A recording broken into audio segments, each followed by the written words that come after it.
কারণে press conference আছে। সকলকে নমস্কার। আজকে আরামবাগ সাংগঠনিক জেলা কার্যালয় অর্থাৎ লোকসভা নির্বাচনী কার্যালয়ে আমরা খুব গুরুত্বপূর্ণ একটা বিষয় নিয়ে প্রেস কনফারেন্স করছি। সেই প্রেস কনফারেন্সে প্রথমেই যে সমস্ত মিডিয়া বন্ধু উপস্থিত তাদের ধন্যবাদ জানাবো। উপস্থিত আছেন আমাদের আরামবাগ লোকসভার সম্মানীয় বিজেপি মনোনীত প্রার্থী শ্রী অরূপ দিগার। উপস্থিত আছেন আমাদের জেলা মহিলা মোর্চার বিভিন্ন নেতৃত্ব। সর্বোপরি আজকের এই যেটা নিয়ে প্রেস কনফারেন্স, যে বিষয় নিয়ে, সেই প্রেস কনফারেন্সের মুখ্য বিষয় আপনারা সবাই জানেন যেটা এখন ন্যাশনাল ইস্যু সন্দেশখালী। সন্দেশখালী মা বোনেদের উপর যেইভাবে ওখানকার তৃণমূল কংগ্রেসের যারা লিডারশিপ ছিলেন, শেখ শাহজাহান সহ বিভিন্ন নেতৃত্ব, তারা যেইভাবে সেই 2011 সালের পর থেকে নারকীয় অত্যাচার চালিয়েছে, সেটা আমরা গোটা পশ্চিমবঙ্গবাসী, গোটা ভারতবর্ষের লোক এবং ভারতবর্ষের বাইরের লোকেরাও দেখেছি।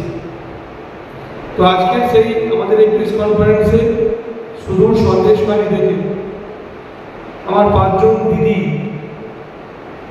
এখানে উপস্থিত আছে। উপস্থিত আছেন আমাদের এক দিদি সঙ্গীতা সরেন দিদি, উপস্থিত আছেন অপর্ণা বারিক দিদি, উপস্থিত আছেন মিনতি বারিক দিদি, উপস্থিত আছেন অনিতা সরকার দিদি, উপস্থিত আছেন রেবা মণ্ডল। এনারা সকলেই সন্দেশখালী 1 নম্বর ব্লকের বাসিন্দা। তো গোটা সন্দেশখালী জুড়ে যেইভাবে তাণ্ডব চালিয়েছিল, তাদের সামনে হয়েছিল, তাদের সঙ্গে হয়েছিল, তাদের আশঙ্কা হয়েছিল, সেই দুঃস্বপ্নের এক একটা দিন, এক একটা গোটা পশ্চিমবঙ্গে আজকে কিভাবে মহিলারা অসুরক্ষিত অবস্থায় আছে, সেই বিষয়ে আমাদের এনাদের মধ্যে এক দিদি আপনাদের সামনে এক কথা বলবেন। আমরা এটা আরামবাগ লোকসভায় সকল মা বোনেদের কাছে এনাদের দুঃখ দুর্দশার কথা আমরা জানাবো। আপনারা টিভিতে দেখেছেন, সামনাসামনি দেখেন, আমরা সেটা জানাবো যে কিভাবে তৃণমূল কংগ্রেস ক্ষমতার অপব্যবহার করে মা বোনেদের উপর নির্লজ্জের মতো, বেহায়ার মতো অত্যাচার চালিয়েছে। সেটা আমাদের আরামবাগ লোকসভারও মা বোনেদের দেখা উচিত, তারা টিভিতে দেখেছে, জানা উচিত। আমরা আজ থেকে, আজকের পর আমরা চন্দ্রকোনা বিধানসভায় মহিলা মোর্চার সম্মেলন এবং সঙ্গে মিছিল সহ প্রত্যেকটা বিধানসভায় আমরা এনাদেরকে নিয়ে গিয়ে ওখানকার মা বোনেদেরকে এনাদের দুঃখ দুর্দশার কথা আমরা শোনাবো। যে তৃণমূল কংগ্রেস যদি ক্ষমতায় থাকে, আমরা জানি না পশ্চিমবঙ্গে এরকম কতগুলো জায়গায় সন্দেশখালী হয়ে আছে, তো আগামী দিনে তাদের ভাববার সময় এসেছে। 500,000 টাকা লক্ষ্মীর ভান্ডার দিয়ে রাতের অন্ধকারে পিঠে বানানোর জন্য পার্টি অফিসে ডাকবে তৃণমূল কংগ্রেসের নেতারা, সেটা আমাদের মা বোনেদের সহ্য করতে হবে। এই শাসন আমরা চাই না, এই শাসনকে ধিক্কার জানাই। তাই এই প্রেস কনফারেন্সের যে বিষয়বস্তু আপনাদের সামনে আমি রাখলাম, এখন আপনাদের সামনে সন্দেশখালীর বিষয় নিয়ে খুব সংক্ষেপে 2 কথায় আমাদের এক দিদি সঙ্গীতা সরেন দিদি, উনি 2 কথা বলবেন। ওনারা খুব আতঙ্কের মধ্যে, ভয়ের মধ্যে ওখানে আছেন, কাটিয়েছেন এতদিন, তো উনি 2 কথা বলবেন। আমি দিদিকে বলবো আপনার অভিজ্ঞতার কথা মিডিয়ার সামনে বলুন।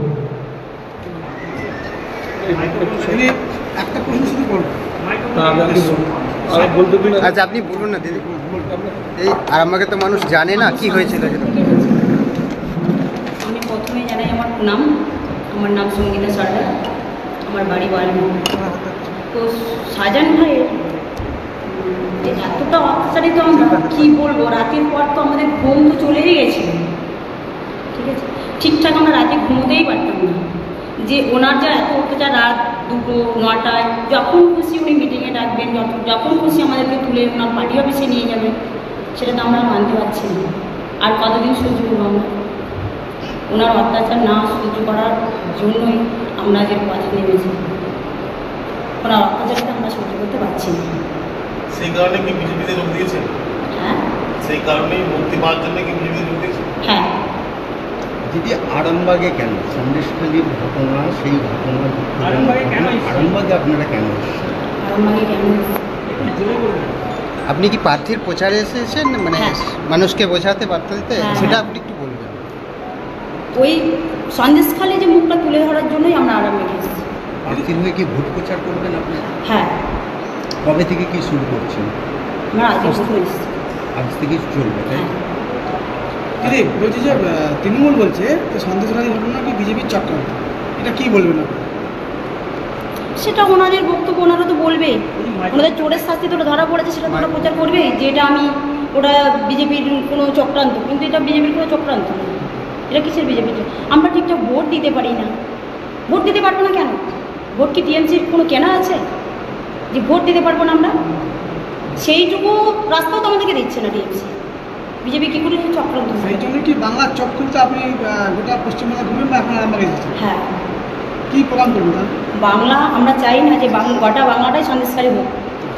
আপনার সাথে এমন কি ঘটনা ঘটেছে যেটা আপনার হাড় হিম করা, এরকম কিছু ঘটনা আছে যেটা আপনি বলবেন? যখন তখন হুমকি, সাজান ভাইয়ের লোকজন যখন তখন এসে বাড়িতে হুমকি দিয়ে যেত, কে বিজেপি করেছে, কে করেছে। আমি বিজেপি করি, টিএমসি করি, সেটা আমার পার্সোনাল ব্যাপার, আমি কাউকে বলবো না। এখন সন্দেশখালীর পরিস্থিতি কি? তো দিদি আপনাদের সামনে সন্দেশখালীর পরিস্থিতি বললেন যে কীভাবে অত্যাচারী। তো সেখানে তৃণমূল কংগ্রেসের হাত থেকে বাঁচার জন্য ওখানকার মহিলারা গোটা বাংলা জুড়ে বলছেন যে তৃণমূল কংগ্রেস নয়, কারণ ওনারা 2011 সাল থেকে 2024 সাল পর্যন্ত অত্যাচার সহ্য করেছেন। আজকে চৌমুখের অবস্থা দেখেছেন, দেখুন না, সবার মনে তো মামলেরা আছে। আজকে তৃণমূল কংগ্রেসকে মমতা ব্যানার্জিকে ভোট দিয়ে কিছু ভুল করেছিল। আমরা চাই না এরকম পশ্চিমবঙ্গ, আমরা চাই না এর কোনো সন্দেশকারী হোক। আমরা চাই পশ্চিমবঙ্গ যেমন মাথা উঁচু করে ওরা ভারতবর্ষে বেঁচে ছিল, সেই জায়গায় আবার ফিরে আসুক। অশুভ শক্তির বিনাশ হোক, মাতৃশক্তির উদয় হোক, পশ্চিমবঙ্গ রক্ষা পাক। এই লোকসভা নির্বাচনে শাহজাহানদের মতো বাহিনী যেই দলকে বুঝতে হয় মহিলাদের অত্যাচার করবার জন্য, সেই বাহিনী নিপাত যাক, সেই বাহিনী নিপাত যাক। সন্দেশকালীর মতো মা বোনেদের আমার বিনম্র শ্রদ্ধা প্রণাম। আগামী দিনে গোটা পশ্চিমবঙ্গ জুড়ে আমরা এই মা বোনেদের পাশে থেকে লড়াই করব। শুধু একটা কথাই বলবো যে 500 টাকার লক্ষ্মীর ভাণ্ডারের জন্য নিজেদের ইজ্জত বিক্রি যেন কেউ না করে। নিজেরা মাথা তুলে বাঁচুন, মাথা তুলে বাঁচুন। ভাতাটা ভিক্ষাতে চলতে পারে না। সম্মান দরকার, অধিকার দরকার, বাঁচার জন্য অনেক কিছু দরকার, সেইগুলো প্রয়োজন আছে। সবাইকে অনেক ধন্যবাদ। বলুন আপনাদের কিছু প্রশ্ন। এখানে তৃণমূল প্রার্থী বলছেন যে বহিরাগতকে নিয়ে বিজেপিকে প্রচারে নামতে হচ্ছে, কি বলবেন? লজ্জা করেন না? উনি থাকেন মহিলা, ওনাকে যদি কোনো নেতা এসে বলতো রাতের বেলা আমার পার্টি অফিসে পিঠে বানাতে যেতে হবে, কেমন লাগতো? লজ্জা পাওয়া উচিত এই সমস্ত লোকেদের। সাহেব, এটা কি ভোট কৌশল? আপনারা সবাইতে ভোট দেখলে আমরা কিছু করার নেই, আমাদের কোনো কৌশল নেই। আমরা চাই পশ্চিমবঙ্গের মাতৃশক্তি যেভাবে অত্যাচারিত হচ্ছে তার থেকে পশ্চিমবঙ্গ মুক্তি পাক, তার জন্য আমাদের লড়াই। ঠিক আছে, কাটিনি